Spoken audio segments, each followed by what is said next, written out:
Assalamualaikum warahmatullahi wabarakatuh. Perkenalkan, nama saya Dini Nur Aulia dengan NPM 2022 01500182. Assalamualaikum warahmatullahi wabarakatuh. Perkenalkan, nama saya Intania Nucayani dengan nomor NPM 2022 01500120. Di sini saya akan menjelaskan tentang Human Capital Management yang disingkat HCM. Jadi, Human Capital Management ini adalah proses memperkerjakan orang yang tepat, mengelola tenaga kerja secara efektif dan juga mengoptimalkan produktivitas. Ini telah dikembangkan dari sebagian besar fungsi administratif menjadi pendukung penting nilai bisnis. Human Capital Management ini adalah serangkaian praktik yang digunakan organisasi untuk merekrut, mengelola, mengembangkan, dan juga mengoptimalkan karyawan untuk meningkatkan nilai mereka bagi perusahaan. Apabila dilakukan secara benar, Human Capital Management ini dapat menghasilkan yang pertama itu memperkerjakan bakat yang tepat, yang kedua memiliki keahlian yang dibutuhkan dalam tenaga kerja perusahaan, yang ketiga mengelola karyawan secara efektif, dan yang keempat meningkatkan produktivitas. Human Capital Management ini adalah serangkaian praktik yang terkait dengan manajemen sumber daya manusia. Praktik-praktik ini difokuskan pada kebutuhan organisasi untuk memberikan kompetensi khusus dan diimplementasikan dalam 3 kategori, yaitu perolehan tenaga kerja, yang kedua memanajemen tenaga kerja, dan yang ketiga mengoptimalkan tenaga kerja.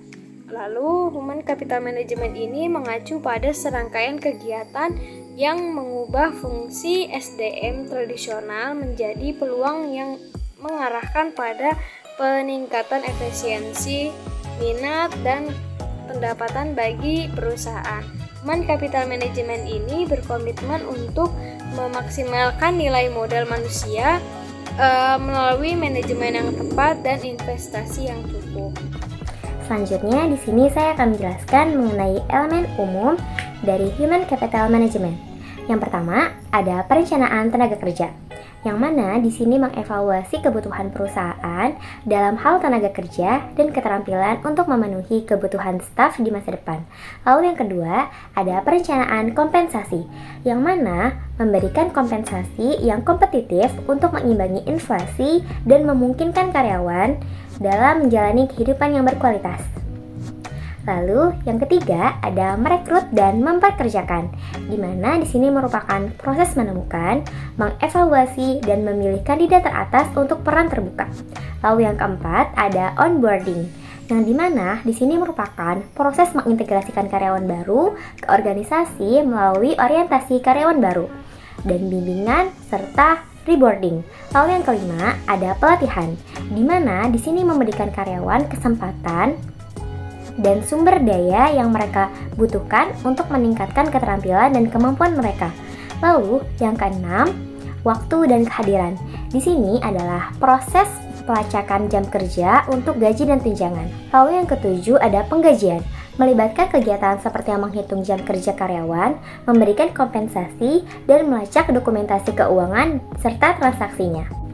Dan yang terakhir yaitu yang kedelapan.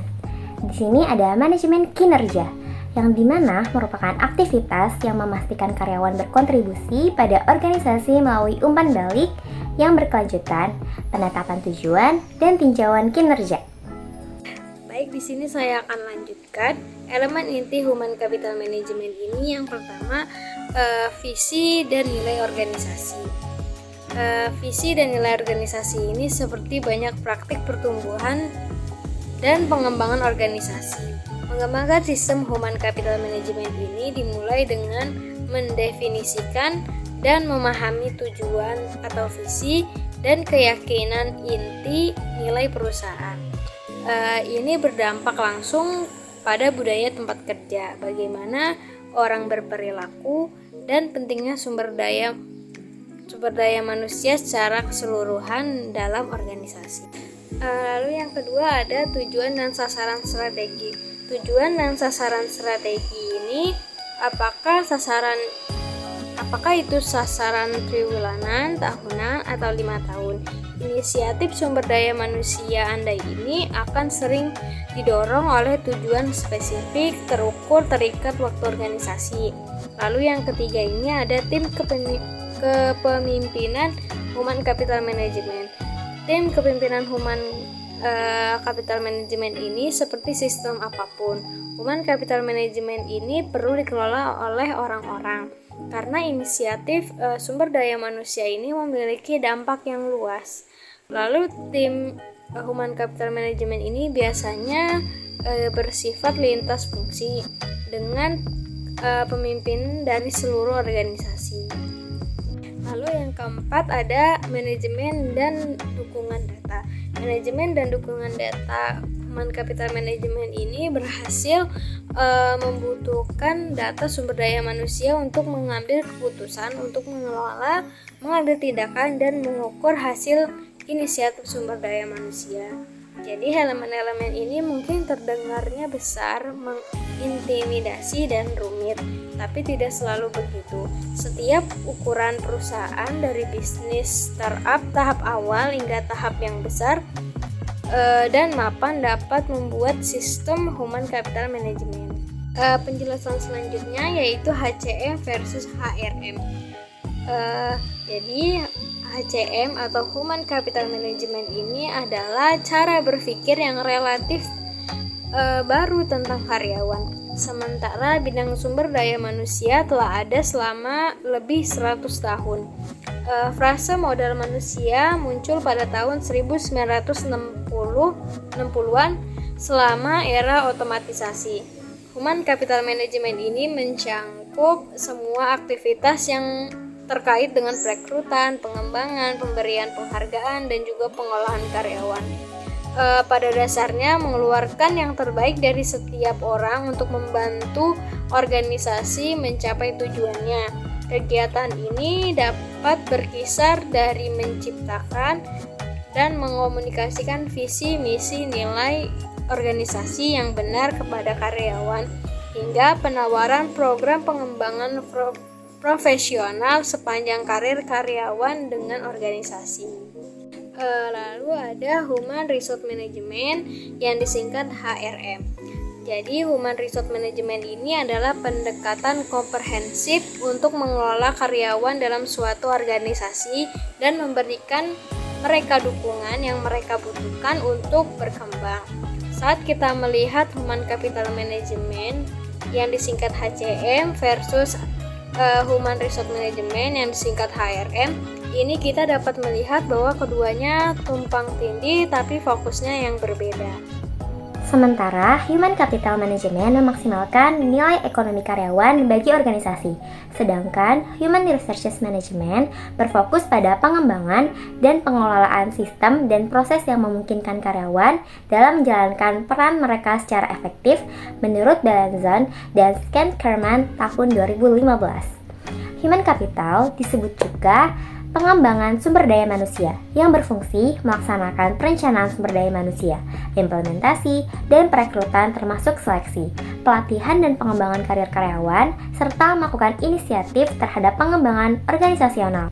Sasaran utama Human Capital Management adalah memaksimalkan produktivitas organisasi melalui optimalisasi keefektifan karyawannya dan secara stimulan meningkatkan kualitas kehidupan kerja karyawan serta memperlakukan karyawan sebagai sumber daya yang sangat bernilai bagi organisasi tersebut.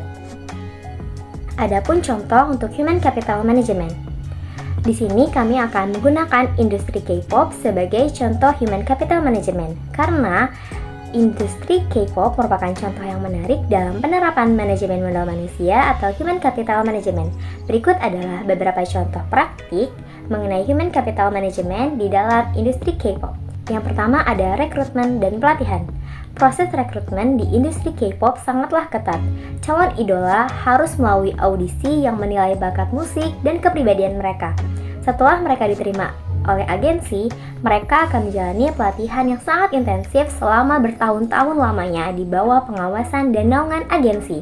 Pelatihan ini mencakup berbagai aspek seperti menyanyi, menari, dan pengembangan kepribadian untuk memastikan bahwa calon-calon idol itu siap menghadapi tuntutan industri.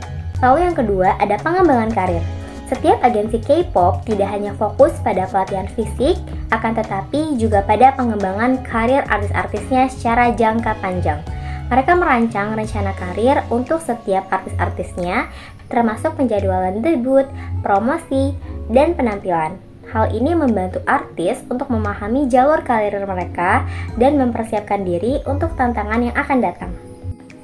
Selanjutnya, yang ketiga ada kesejahteraan mental. Mengingat tekanan tinggi yang akan dihadapi oleh para trainee dan idola, beberapa agensi mulai menyadari pentingnya kesehatan mental. Beberapa agensi akan menyediakan layanan konseling dan dukungan psikologis untuk membantu artis mengatasi stres dan kecemasan yang sering kali muncul akibat tuntutan industri. Lalu yang keempat, manajemen citra. Setiap agensi K-pop sangat memperhatikan citra publik artis mereka. Mereka memberikan pelatihan tentang etika dan perilaku di depan umum, serta bagaimana menjaga citra positif di media sosial. Hal ini penting untuk menjaga hubungan baik dengan penggemar dan mencegah terjadinya skandal yang dapat merugikan karir artis tersebut. Lalu yang terakhir ada diversifikasi talenta. Dengan merekrut talenta dari berbagai negara, industri K-pop telah berhasil menciptakan keberagaman dalam grup-grup idola mereka. Ini tidak hanya meningkatkan daya tarik global, tetapi juga memanfaatkan berbagai budaya dan gaya musik, yang pada gilirannya memperkaya pengalaman belajar untuk para trainee. Praktik-praktik ini menunjukkan bagaimana manajemen modal manusia atau human capital management diterapkan secara efektif dalam industri K-pop untuk menghasilkan artis-artis atau idol-idol yang tidak hanya berbakat tetapi juga mampu beradaptasi dengan tuntutan pasar global. 환상에 빠진